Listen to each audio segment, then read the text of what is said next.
Hey there, Elise Dewsberry from New Musicals Inc. with my 106th vlog in the series How to Get No Feedback from Elise. And this is step 6 of my mini series on pitching. Quick rundown. Step 1 was, why are you the one who needs to write this? Step 2 was, tell your story, not your plot. Step 3 was talking about demos. Step 4, pitch deck and website. And step 5, stay in your lane. So I'm now up to step 6. And you can go check out the other vlogs if you want that other information. But step 6 is do your research.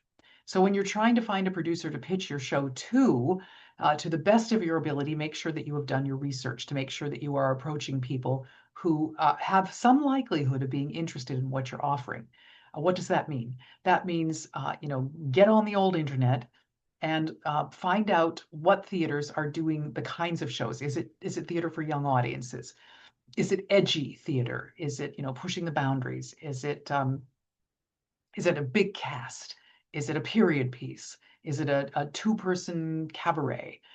Take a look around and see what theaters are doing. Start with theaters in your own area. Check and see what theaters, go to their websites. Find out all the theaters that are in your local area. Go to their websites and check their production history and see what kinds of shows they have a tendency to do. And then broaden that search and look outside of your own area, but it can be a really good place to start within your own area. And make sure that you try to send your musical to someone. Like, there's no sense in sending your very edgy avant-garde musical to a theater company that only does theater for young audiences.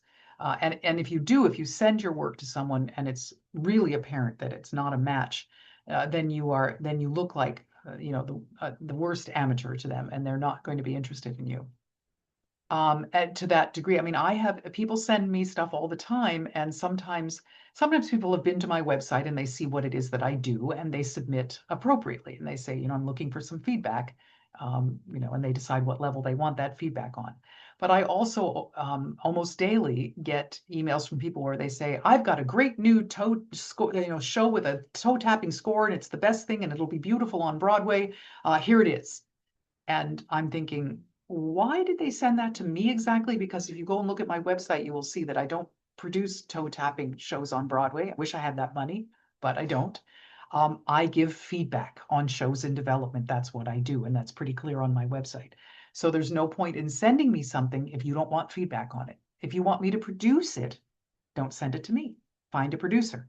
I'm not a producer. I'm a dramaturg. I give feedback. So that's about doing your research, right? If you're so when I get emails like that, I think I'm not sure what this person wants from me, so I don't know how to respond to it. And I'm sure the same thing is true with other producers if they receive something that doesn't fit the nature of the kind of work that they, generally speaking, do. And so they just automatically see that you can't be very professional if you have just blanketly, found some list somewhere of potential producers and you just blanketly send it out to everybody.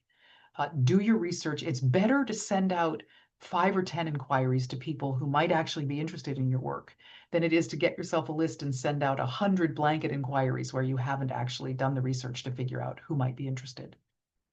So it involves a lot of work. I get that, but it just makes a whole lot more sense not to be wasting your time and producers' time if there's not a match. So make sure when you're trying to figure out who you want to try to interest in your musical that you do your research. Okay, that's it for today.